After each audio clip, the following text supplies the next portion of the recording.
अस्सलाम वालेकुम, welcome to my channel cook with Shaheen Sultana. तो गाइज़ आज हम बना रहे हैं खाजा मिनी बाइट्स, और जो नॉर्मल साइज़ होता है बाज़ार में मिलने वाला उस तरह से मैं ट्राई किया है। तो देखिए इतना ये जूसी और शीरेदार बनकर रेडी हुआ था, आप देख सकते हैं, और इतना टेंडर सॉफ्ट बनकर रेडी हुआ था। तो देखिए इस तरह से ये अंदर तक पूरा जूसी है, मेरे हाथों को पूरा ये लग रहा है। तो इतना टेस्टी, ऊपर से क्रिस्पी और अंदर से एकदम सॉफ्ट जूसी। तो सबसे पहले हम इसमें डालडा यूज़ कर रही हूँ मैं 1 टेबलस्पून भरकर। 1 कटोरी बेसन लिया है मैंने 100 ग्राम। थोड़ा सा 1 पिंच नमक डालिए, इससे बहुत अच्छा टेस्ट आता है, ये ऑप्शनल है। तो मैंने ये 100 ग्राम बेसन लिया है। अब इन 3 चीज़ों को हम ये अच्छे से मिक्स कर लेंगे, इन इंग्रेडिएंट्स को इसके साथ में अच्छे से मिक्स कर लेना है इस तरह से।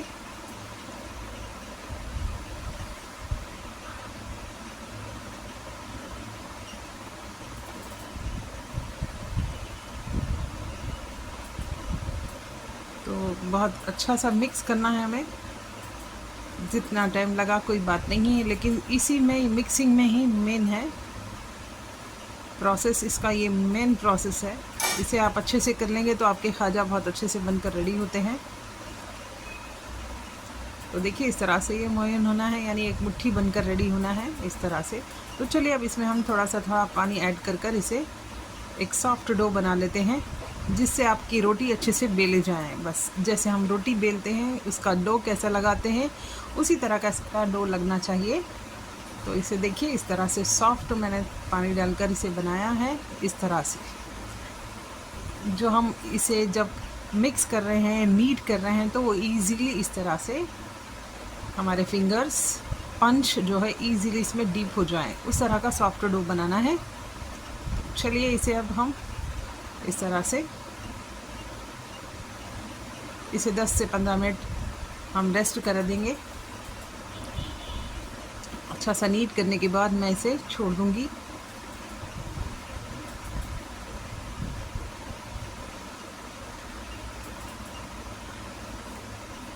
इस तरह से ऐसे ढककर हम छोड़ देंगे 10 से 15 मिनट। तब तक हम एक चीनी का शीरा बना लेते हैं, चाशनी बना लेते हैं शक्कर का। तो इसमें मैंने डाला है 150 ग्राम चीनी और 2 कप पानी, और 1 इलायची का मैंने दाने पीस कर डाला है, 1 इलायची के दाने लेकर पीस कर इसमें डाला है। अब इसे अच्छे से हम चिपचिपी चाशनी होने तक पकाएंगे। चिपचिपी होना चाहिए, जैसे बालूशाही में होती है उस तरह से, एक तार वाली नहीं होना है हमें, चिपचिपी सी, अच्छी चिपचिपी सी होना है। तो चलिए अब हमारा शीरा बनकर रेडी हो गया। अब ये भी, इससे भी रेस्ट मिल चुका है। तो अब इसमें हम 5 पोर्शन कर इससे 5 रोटियां एक के ऊपर एक डालेंगे, और बड़ी वाली फर्स्ट एक रोटी जो होती है सबसे नीचे मैं आपको दिखाऊंगी, वो बड़ी हूँ, उसके लिए हम बड़ा लोई बनाएंगे और बाकी के हम इक्वल काट लेंगे इस तरह से। तो 5 लोइयाँ बनाना है, एक बड़ी लोई बनाइए और बाकी के 4 जो है छोटी वाली होना है, उससे थोड़ा सा छोटा रखना है पोर्शन। तो चलिए अब इस तरह से हम 5 लोइयाँ बना लेते हैं और इसे बारी बारी से बेल लेते हैं। तो देख सकते हैं कितना सॉफ्ट बनकर रेडी हो गया। अब डस्टिंग करेंगे मैदे की, और अब हम एक लोई रखेंगे और इसे अच्छे से पतला वाला बेलना है, जितना हो सके गाइस उतना पतला बेलिएगा, तो शेप भी अच्छा लेते हैं।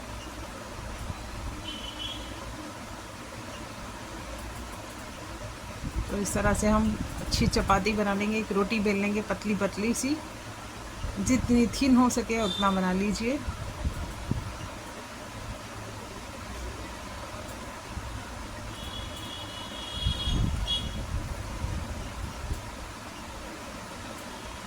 तो इतना बड़ा आपका जो गिरदा है उतना कर सकते हैं आप।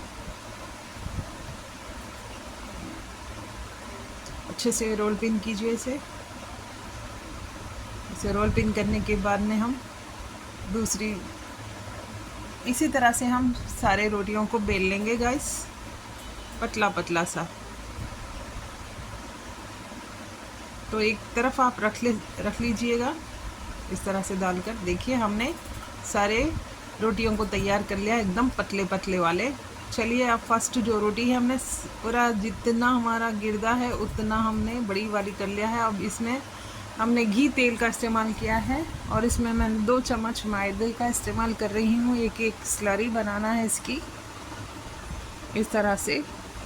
आप चाहे तो सिर्फ तेल में भी कर सकते हैं, लेकिन मैं घी तेल का इस्तेमाल कर रही हूँ। अब एक ब्रशिंग से हम इसे ग्रीस कर लेंगे सारा। इस तरह से ब्रशिंग कर लीजिए रोटी के ऊपर।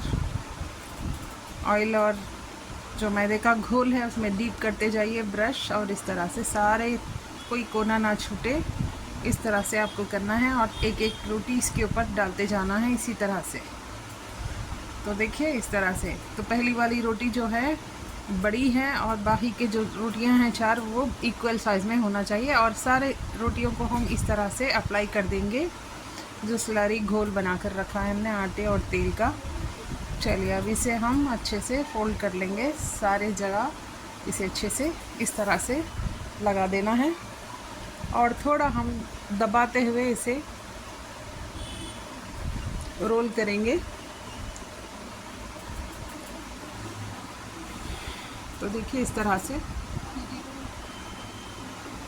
आप देख सकते हैं कितनी पतली वाली रोटियां हैं ये। तो चलिए अब इसे हम अच्छे से इस तरह से प्रेस कर इस तरह से करेंगे, अच्छे से दबाते हुए आपको इसे मूछना है, वरना आपके लेयर्स जो है खुल जाएंगे। जो एक आध तो खुल जाता है, हमें डरने की बात नहीं है, लेकिन उससे क्या हो गया, बनाना तो हमें सीखना है। कोई बात नहीं, हर एक से खुलता है, मुझसे भी होता है इस तरह का। तो आप डरिए मत, अच्छे से इसे प्रेस करके आप इसकी कटिंग कर लीजिएगा। आपको जितना साइज़ होना चाहिए, आप मोटा रखना है, पतला रखना है। तो जो भी अगर आपको डॉट लग रहा है खुलने वाला, वही स्लरी फिर से हम जो बना कर रखे थे घोल घोल फिर से हम डाल देंगे इस तरह से। इसे अच्छे से चिपका लेंगे।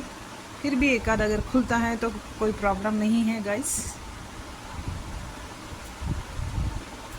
हलवाइयों को एक्सपीरियंस होता है, वो डेली वही काम करते हैं, तो उनसे कोई छूट नहीं होती है। हम कभी कभी त्योहारों में बनाते हैं तो उससे थोड़ा बहुत इधर उधर हो जाता है, तो नो प्रॉब्लम गाइस, करते करते आ जाएगा। लेकिन एज इट इज़ हलवाई जैसे बनकर रेडी होते हैं। आप घी में या फ्राई करना चाहें तो घी में कीजिए, या ऑयल में करना चाहें तो आप ऑयल में भी कर सकते हैं। तो देखिए इस तरह से हम मीडियम मैं आकार में इसे लेकर साइज़ कट कर रही हूँ इस तरह से। तो सब इक्वल आ चुके हैं। तो इसे थोड़ा सा हम हाथ से भी इसे प्रेस कर सकते हैं। तो देखिए कितने लेयर्स बनकर रेडी हुए हैं। और हल्का सा बेलन भी चला सकते हैं इस तरह से, हल्का सा बेलन। तो देखिए ये इस तरह से बनकर रेडी हो रहे हैं हल्का सा। अगर आप इस तरह से नहीं करना चाह रहे हैं तो गाइस आप हाथ से भी इसे दबा सकते हैं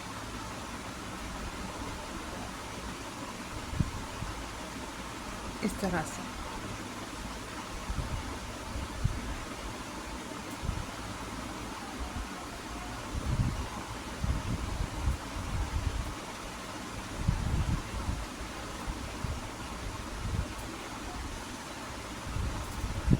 इसी तरह से हमने जो कट करा था सारे कटिंग वाले पीसेस को इस तरह से प्रेस कर सकते हैं, हाथ से भी कर सकते हैं आप चाहे तो। इसे बेलन से भी इस तरह से कर सकते हैं आप। चलिए हमने सारे इस तरह से कर लिया है। अब हम इस तरह से भी आप इस प्रेस कर सकते हैं, अगर आप चाहें तो इस तरह से भी कर सकते हैं।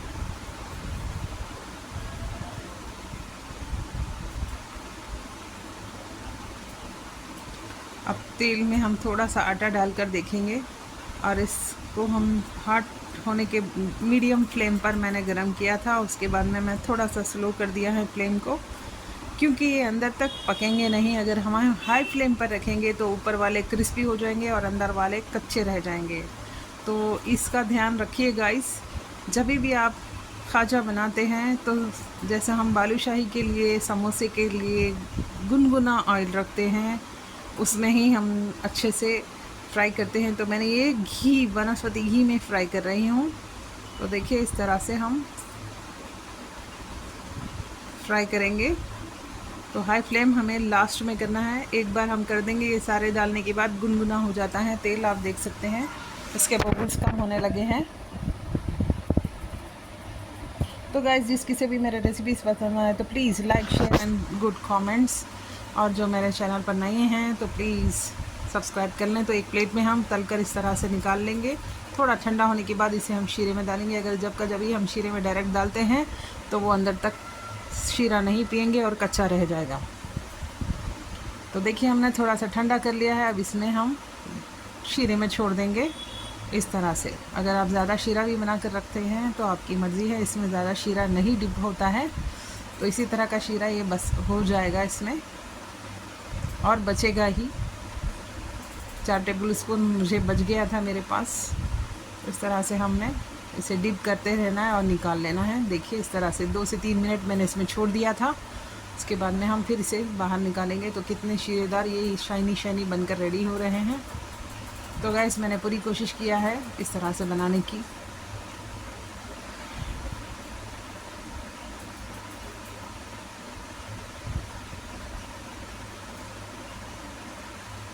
तो देखिए, इस तरह से हमने सारे बनाकर रेडी कर लिया है।